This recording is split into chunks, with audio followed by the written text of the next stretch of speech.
Hello everyone, welcome, नमस्कार। ये video specially RBSE board के 12th क्लास के स्टूडेंट्स के लिए है। कल की हमारी लाइव क्लास में एक स्टूडेंट मोती सिंह ने ये पूछा कि सर आप ये बताइए कि 12th क्लास में बोर्ड परीक्षा में किस चैप्टर में से कितने नंबर के प्रश्न पूछे जाएंगे। बिल्कुल उनकी जिज्ञासा का समाधान करने के लिए और उनके जैसे और कई सारे स्टूडेंट्स की जिज्ञासा का समाधान करने के लिए स्पेशली मैंने ये वीडियो बनाया है, जिसमें आज हम हिस्ट्री की बात करेंगे। और अगर आपको दूसरे सब्जेक्ट में भी इसी प्रकार की आपकी क्वेरीज हो तो आप मेरे को कमेंट बॉक्स में कमेंट कर दीजिएगा, मैं उन सब्जेक्ट्स पर भी जो है वो वीडियो बना दूंगा। तो ये वीडियो बहुत ही मोटिवेशनल होने वाला है, क्योंकि पहले तो हम जो चैप्टर्स हैं कितने नंबर के पूछे जाएंगे उन चैप्टर्स में से प्रश्न इसकी बात करेंगे, और साथ ही साथ मैं आपको वो रणनीति भी बताऊंगा जिसके तहत आप बोर्ड परीक्षा में सर्वाधिक अंक प्राप्त कर सकते हैं। तो आइए शुरू करते हैं। सबसे पहले यहाँ पर देखिए कि ये माध्यमिक शिक्षा बोर्ड राजस्थान अजमेर का नोटिफिकेशन है, और ये बिल्कुल ओरिजिनल नोटिफिकेशन है। अगर आपको इसकी पीडीएफ चाहिए तो इसी वीडियो की डिस्क्रिप्शन में लिंक मिल जाएगा, जहां से आप इस ये जो वीडियो है इसकी पीडीएफ प्राप्त कर सकते हैं। तो ये परीक्षा 2022 के लिए जो संक्षिप्तीकृत पाठ्यक्रम जारी हुआ था उसके तहत बोर्ड ने पूरा का पूरा जो उसका सिलेबस है वो, और साथ ही साथ इसकी जो मार्किंग होनी है एग्जाम स्कीम ऑफ एग्जामिनेशन, वो भी जारी किया था। तो हम इसमें कंप्लीट जो है वो जानकारी प्राप्त करेंगे। सबसे पहले यहाँ पर देखिए कि ये जो समय रहेगा वो 3.25 घंटे का रहेगा, और प्रश्न पत्र आपका 80 नंबर का होगा। वार्षिक परीक्षा की मैं बात कर रहा हूँ 2022। सत्रांक 20 में से भेजे जाएंगे, और ये 20 में से सत्रांक कैसे भेजे जाएंगे उसका मैं अलग से आपको एक वीडियो बना करके बता दूंगा। जो हमारे 2 टेस्ट हुए हैं अब तक हो चुके हैं, और वार्षिक परीक्षा जो हाल ही में होनी है 13 दिसंबर से शुरू हो रही है। तो 2 जो टेस्ट हुए हैं उसके 20-20% और वार्षिक अर्धवार्षिक परीक्षा के 60%। तो इस तरीके से टोटल जो 100 नंबर बनते हैं उसका 20 सत्रांक बना करके बोर्ड को भेजा जाएगा। 80 नंबर का पेपर होगा, तो इस तरीके से आपका पूर्णांक हो जाएगा 100 नंबर का। अब हम बात करते हैं जो भारतीय इतिहास के विषय भाग 1 जो किताब है उसमें खंड क में पहला जो चैप्टर है इकाई 1 से 3। तो यहाँ पर पहली इकाई है हड़प्पा सभ्यता, ईंट, मनके और अस्थियां। ये 8 नंबर का आपका चैप्टर रहेगा। यहाँ पर देख सकते हैं आप लिखा हुआ है अंक भार। तो ये जो पहला चैप्टर है इसमें 8 नंबर के प्रश्न जो है वो इसमें से पूछे जाएंगे। ध्यान से समझिए, इसमें डिटेल आपको सब कुछ समझ में आ जाएगा।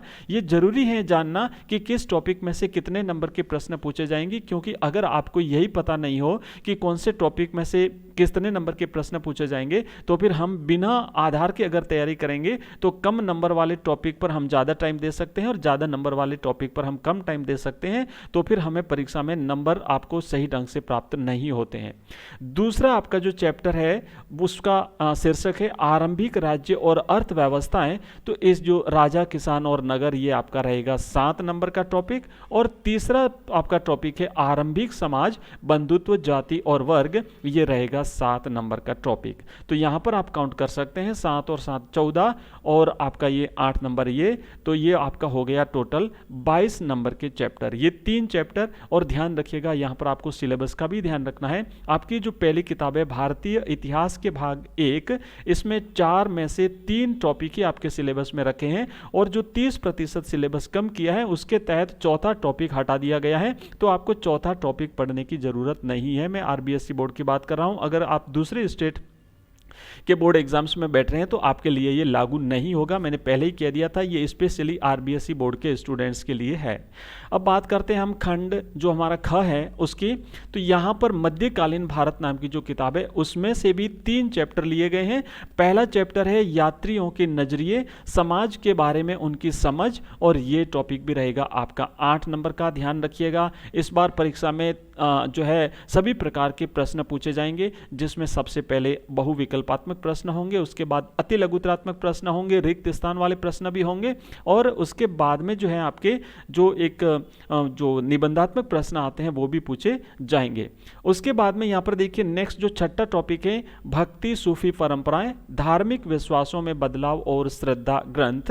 तो ये आपका टॉपिक रहेगा 9 नंबर का। ध्यान रखिएगा ये 5वां टॉपिक 8 नंबर का, 9 नंबर का और 8 नंबर का। अब आप स्वयं देख लीजिए कि किस टॉपिक में आपको किस किस हिसाब से तैयारी करनी है, कितने नंबर का टॉपिक है, उसके हिसाब से तैयारी करिए। और साथ ही साथ मैं बता देता हूं कि आप अपना एक टाइम टेबल बना लीजिए। हालांकि टाइम टेबल तो कई बार बनता है और कई बार बिगड़ता है, और ऐसा होना भी चाहिए।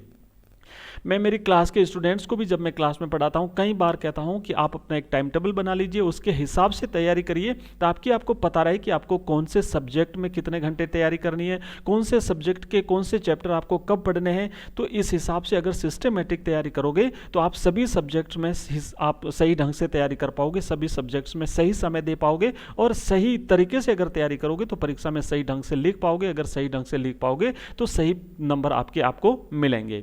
7वां टॉपिक है कि एक साम्राज्य की राजधानी विजयनगर, और यह भी आपका टॉपिक रहेगा 8 नंबर का। आगे बढ़ते हैं और खंड ग की बात करते हैं। तो यहां पर आप देखेंगे कि जो इकाई 10 से 13 तक हैं, और किताब का नाम है आधुनिक भारत। तो यहां से आपके जो है वो 4 चैप्टर लिए गए हैं, 10, 11, 12 और 13। और इसमें जो है पहला 10वां उपनिवेशवाद और देहात, ये आपका 6 नंबर का टॉपिक है। विद्रोही और राज 1857 का आंदोलन, ये आपका 6 नंबर का टॉपिक है। नेक्स्ट है औपनिवेशिक शहर नगर योजना स्थापत्य नगरीकरण, ये आपका 8 नंबर का टॉपिक है। और महात्मा गांधी एवं राष्ट्रीय आंदोलन, ये भी आपका 8 नंबर का टॉपिक रहेगा।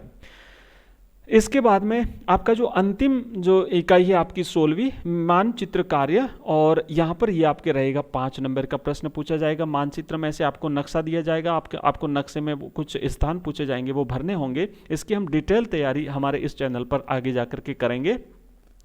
तो ये सारी चीज़ें आपको कवर करवाई जाएगी। तो यहाँ पर आपको ध्यान रखना है कि ये आपका 5 नंबर का रहेगा, ये 8 नंबर का, 8 नंबर का, 6 नंबर का और 6 नंबर का। तो इस तरीके से ये आपका खंड ग जो है ये रहेगा आपका 6 और 6 12 और 8 20 और 8 28 नंबर का। ठीक है, तो ये किताब रहेगी आपके 28 नंबर की। साथ ही साथ ये वाला जो खंड आपका ख है ये रहेगा आपका 8 और 8 16 और 1 17, 17 और 8 जो है ये 25 नंबर की आपकी किताब रहेगी। अब आप खुद देख लीजिए कौन सी किताब कितने नंबर की। हमने तीनों किताबों की यहाँ पर चर्चा कर ली है, और उसके बाद में 5 नंबर का आपका रहेगा ये मानचित्र वाला। तो ये इस तरीके से आपका टोटल जो बनेगा ये 80 नंबर का पेपर आपका रहेगा।